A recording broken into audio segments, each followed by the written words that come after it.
Welcome to the in front of me XIAOMI Mi 10 Pro 5G, and I'll show you how to install iPhone keyboard on this device.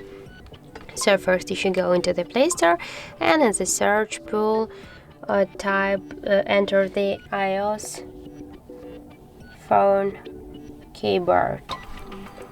And now we have to get this first application, so tap to install and wait a couple of seconds. Now just open the app. Here tap to enable keyboard. Near the iOS phone keyboard, tap once here to the switcher, tap to OK, again OK.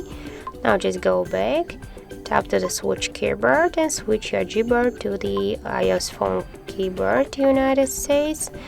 And now just you will go somewhere, for example here into the settings to enter something, and as can you see here we got the our new iPhone keyboard, and this keyboard is so close to the iPhone 1s, all the emojis.